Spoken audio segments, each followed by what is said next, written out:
कौन से ज्ञान बिना? आत्म ज्ञान, मंत्र ज्ञान नहीं। आज कबीर पंथ में भी दे मंत्र ले मंत्र, दे मंत्र ले मंत्र चल रहा है। आज कबीर पंथ में भी मंत्रों की बाढ़ आ रही है। सारे गुरु लड़ रहे हैं आपस में, ये वाला मंत्र नहीं ये वाला जप, ये वाला मंत्र नहीं ये वाला जप। बताओ, जबकि कबीर साहब कह रहे हैं तंत्र मंत्र सब झूठ है, इनमें ना भरने कोई, और सार शब्द जाने बिना कागा हंस ना होए। समझो बात को। कबीर साहब कह रहे हैं कि तंत्र मंत्र सब झूठ है। क्यों बोला झूठ है? क्योंकि लोग कहते हैं ये मंत्र जप लो, बड़ी से बड़ी विपदा टल जाएगी, बड़े से बड़ा बुरा समय टल जाएगा, बड़े से बड़ी मुसीबत टल जाएगी। अभी 10 मच्छर घुस जाए कमरे में और तुम्हें कोई कहे कि जपो मंत्र, 10 मच्छर टाल के दिखाओ जरा, टल जाएगा, तुम्हारा जन्म बीत जाएगा। मंत्र जपते जपते एक मच्छर को भी ना रोक पाओगे तो मंत्र से रोक के देख लेना, कभी बड़े से बड़ा मंत्र जप के देख लेना। तो जो मच्छर तक को नहीं रोक पा रहा है वो सत्य कैसे हो सकता है? सीधी सी बात है। जो मच्छरों को नहीं रोक पाया वो बड़ी से बड़ी मुसीबत को कैसे रोकेगा? और अगर बड़ी से बड़ी मुसीबत को रोक सकता कोई, तो अंग्रेजों और मुगलों से बड़ी मुसीबत तो मुझे नहीं लगता कि कोई थी हमारे देश में। 500 साल राज कर गए, तब कहां चले गए थे ये सारे मंत्र? क्या भूल गए थे क्या? या सबके दिमाग में से उन्होंने डिलीट मार दिए थे? क्या हो गया था? कहां चले गए थे मंत्र? लोगों ने अपनी जानें दे दे के देश को आजाद करवाया, लोगों ने गोलियां खा खा के देश को आजाद करवाया। अरे मंत्र जप लेते सारे मिलके बैठ के। और ऐसा नहीं कि मंत्र जपा नहीं गया। सोमनाथ का मंदिर जब लूटने के लिए आए मुगल, तो सारे ब्राह्मण क्या कहते हैं कि सब सारे बैठ के एक साथ मंत्र जपेंगे, भोले शंकर प्रकट होंगे और इनका संहार करेंगे। जपने लग गए मंत्र। क्या हुआ पता है? 17 बार लूट लिया गया, 17 बार। एक आम आदमी का घर भी 17 बार नहीं लूटता। देख लेना किसी भी गांव में जाकर पूछ के कि भैया कितनी बार चोरी हुई है, ज्यादा से ज्यादा 5-6 बार से ज्यादा चोरी नहीं होगी किसी के यहाँ, क्योंकि कोई ना कोई जुगाड़ बना लेगा वो चोरी ना होने का। और 5-6 बार चोरी हो जाए तो बचा गया उसके पास में, वो खुद ही नहीं आएगा चोर कि यार सारा तो लूट लिया 5 बार, अब क्या इसके पास? कुछ भी नहीं। लेकिन वो मंदिर सोचो 17 बार गया। ऐसा क्या था मंदिर में जो 17 बार लूटना पड़ गया? एक बार लूट लिया, सारा उठा के ले गए माल सामान। अब बताओ खाली दीवारें हैं वहां पे, क्यों आएंगे दोबारा लूटने? क्यों आएंगे लूटने? क्योंकि उन बेवकूफों ने दोबारा सजा दिया, वही सोना चांदी फिर लगा दिया। एक बार लेके गए तो होश आ जानी चाहिए थी कि सोना होगा चांदी होगा तो लुटेरे आएंगे, अगर नहीं होगा तो कौन आएगा? दोबारा लगा दिया, वो दोबारा आए, दोबारा लूट के ले गए। फिर भी समझ आ जानी चाहिए थी कि दोबारा लूट के ले गए, अब तीसरी बार ये काम नहीं होना चाहिए। लेकिन तीसरी बार फिर हो गया, वो फिर लूट के ले गए। चौथी बार फिर हो गया, वो फिर लूट के ले गए। कितनी बार हुआ ये काम? 17 बार। बहुत बहादुरी का काम था क्या ये? यह बहुत ज्ञानी पुरुषों वाला काम था क्या ये? हैं? हद कर दी। और ये क्यों लूटा जा रहा है बार बार? क्योंकि इनका अपना माल नहीं था, जनता का पैसा था, वो लोगों से इकट्ठा कर करके लगा रहे थे। अरे भगवान की भक्ति करनी है, पत्थर का सामान रख लेते वहां पे, पत्थर का शिवलिंग रहने देते। शंकर जी से मतलब है कि सोने चांदी से? जो शंकर खुद भस्म लगा के बैठा है, तुम उसको सोने का हार पहनाओगे, सोने का मुकुट पहनाओगे तो लूटा ही जाएगा। क्यों नहीं समझ में आया? अब समझ जाओ, भगवान किसी सोने चांदी का मोहताज नहीं है। ये सोना चांदी नाशवान तत्व हैं, गल जाएंगे, खत्म हो जाएंगे। भगवान कौन है? हे अर्जुन, ये आत्म तत्व ही परम तत्व है।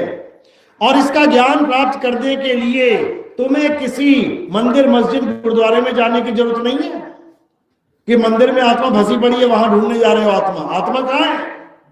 आत्मा कहां है? तुम्हारे पास है। मोको कहां ढूंढे रे बंदे, मैं तो तेरे पास में। हर इंसान के पास आत्मा है, हर इंसान के पास, हर जीव के पास आत्मा है। ये कुत्ते बिल्ली हैं, इनके पास भी आत्मा है। लेकिन बस ये उसको जान नहीं सकते। कारण क्या है? विवेक शक्ति की कमी। इतना विवेक तो है कुत्ते में कि ये मेरा मालिक है और ये दुश्मन है, ये चोर है और ये मेरा सगा संबंधी, कोई घरवाला, रिश्तेदार। इतना तो विवेक है। तुम आटा फेंकोगे, खाना है कि नहीं खाना, इतना तो विवेक है। तुम बिस्कुट फेंकोगे, सूंघ के पता लगेगा खाना कि नहीं खाना, इतना तो विवेक है। लेकिन तुम कुत्ते को समझाते रहो कि तू एक आत्मा है, तू कुत्ता नहीं तू आत्मा है, तू कुत्ता नहीं तू आत्मा है, समझ जाएगा क्या? नहीं समझ सकता। इसीलिए इंसान जन्म को सर्वश्रेष्ठ बोला गया है, क्योंकि यही बात अगर इंसान के आगे करोगे वो समझ जाएगा, हे इंसान तू शरीर नहीं तू आत्मा है। मेरी बात समझ में आ रही है ना?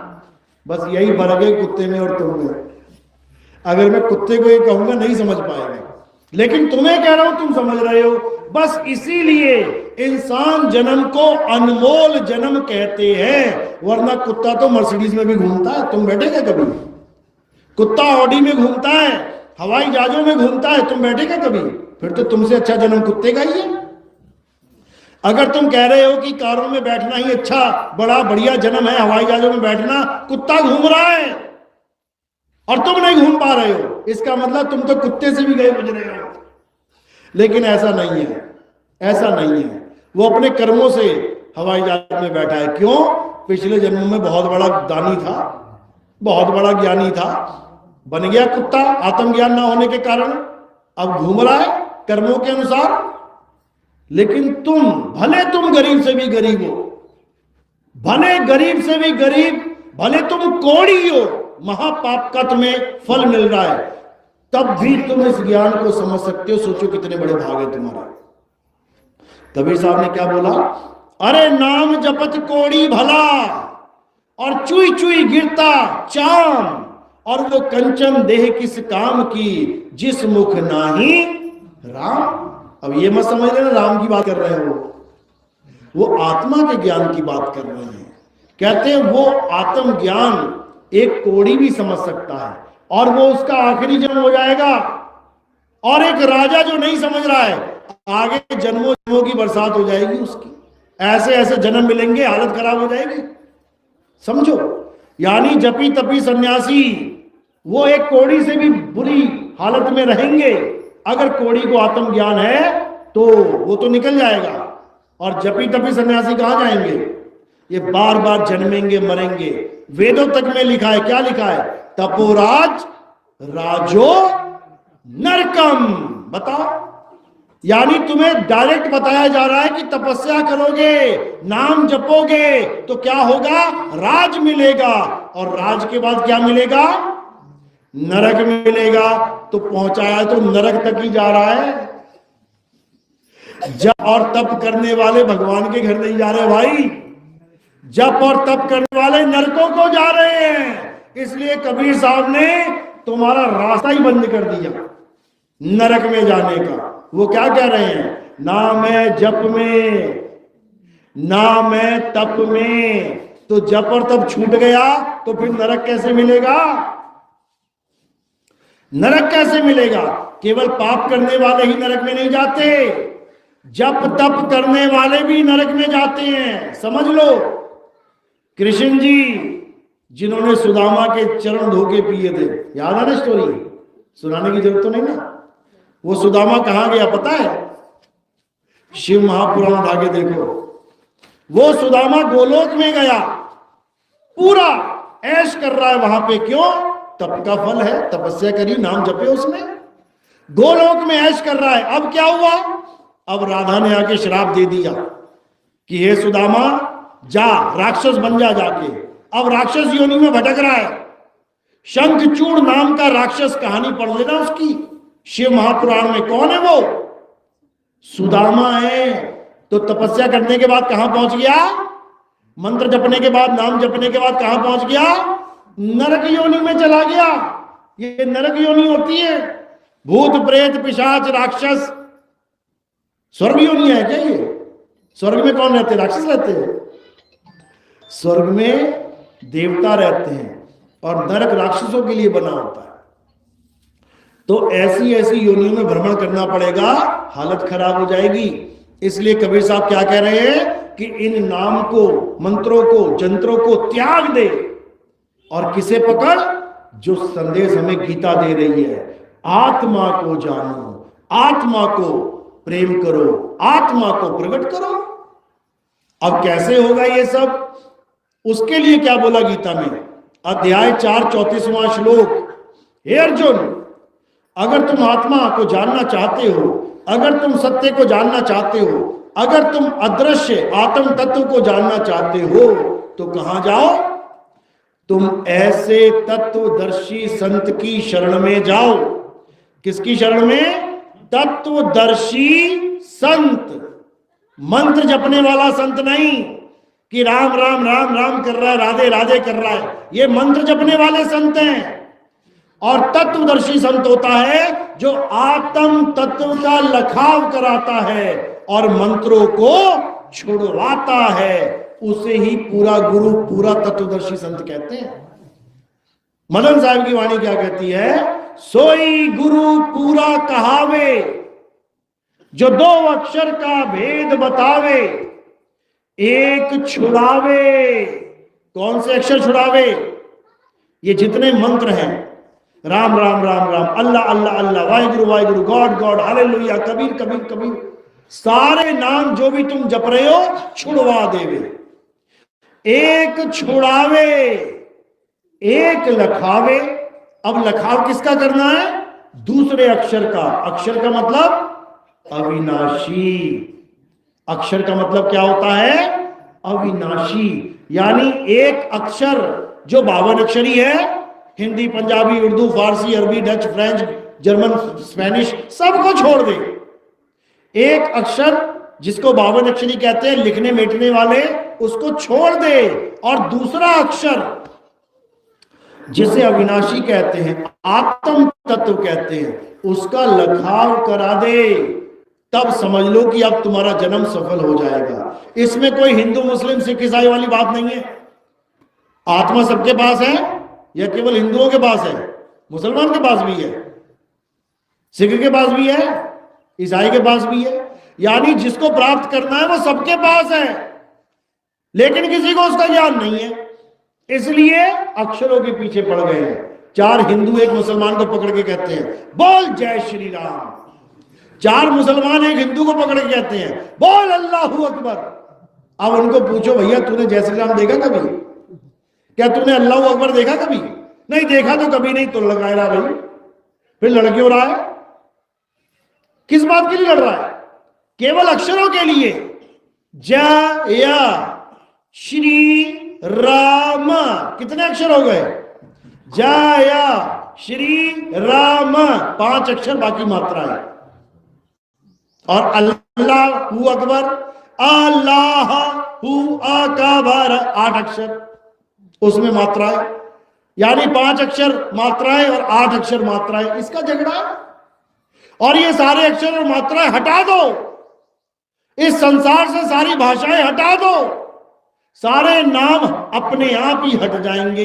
अगर आ आ ई ना होती, का खा गा गा ना होता, तो बताओ रा से राम और आ से अल्लाह और वा से वाहिगुरु और गा से गॉड कैसे होता? बता दो जरा। ये सारे नाम कैसे बने हैं? अक्षरों से बने हैं। अक्षर किसने बनाए? इंसानों ने बनाए। जब आदि मानव था, कपड़े भी नहीं थे पहनने को, नंगा घूमता था जानवरों की तरह, खाने के लिए कुछ अन्न वन्न नहीं था, जानवरों की तरह या तो शिकार करता था या पेड़ पौधे कंदमूल खाता था, फल फूल खाता था। आग भी जलाने की पता नहीं था कि आग कैसे जलाई जाएगी। पत्थर से पत्थर टकरा गया, एक दिन चिंगारी मिल गई, लग गया पत्थर टकराने, आग प्रकट भी कर ली, तब भी उसका नाम आग नहीं रख पाया। क्यों? कारण क्या था? अक्षर ही नहीं थे, अक्षर ही नहीं थे। आदि मानव ने जब पहली बार पत्थरों से आग निकाली तो आग निकलती इसके मुंह से निकल गया आग आ गई, आग आ गई। ऐसा तो नहीं हुआ ना भाई, क्योंकि उसका आग नाम रख ही नहीं पाया वो। कारण क्या है? क्योंकि आदि मानवों ने अभी अक्षरों की खोज करी नहीं। तो जब अक्षर खोजे नहीं गए, आ ई का खा गा, तो बताओ फिर राम का नाम सत्य कैसे हो गया? बताओ जरा। अरे राम का नाम तब बनाए जब या रा ला वा पा फा बा भा मा ये दोनों लाइनें बनी, तब उसमें से रा उठा लिया, इधर से मां उठा लिया, आ का डंडा लगा दिया, तब तो समझ में आया कि हाँ राम का नाम किससे बना है? इस वर्णमाला से बना है। अगर आदि मानव वर्णमाला नहीं बनाता, बस जैसे गाय बैल बकरा हाथी घोड़ा तब से जीवित है, आज तक जीवित है, बिना अक्षरों के अगर आदि मानव भी ऐसे ही होता, कोई अक्षर वाला खेल ही ना होता, तो बताओ कितने धर्म होते इस दुनिया के, कितने भगवानों के नाम होते इस दुनिया में, कितने ग्रंथ लिखे जा चुके होते इस दुनिया में। भाई साहब, अक्षरों का खेल ही खत्म था। पानी होता, पानी का नाम नहीं होता, जैसे आज पानी है लेकिन पानी का नाम नहीं है। किसके लिए? चिड़िया के लिए, कुत्ते के लिए, बैल के लिए, बकरी के लिए, इंसान को छोड़ के सबके लिए। क्या पीते हैं सब? पानी, लेकिन पता नहीं है उन्हें कि इसको बोलते क्या है, समझो। और पानी भी यही बोला जा रहा है। अंग्रेजों के देश में चले जाओगे, वहां पानी भी नहीं है, वहां क्या है? वाटर। क्योंकि इंसानों ने अपनी मर्जी से, अपने अक्षरों से ये सारे नाम रखे हैं। अगर ये अक्षर ना होते तो दशरथ जी राम जी का नाम क्या रखते? क्या रखते? तुम्हारे गाय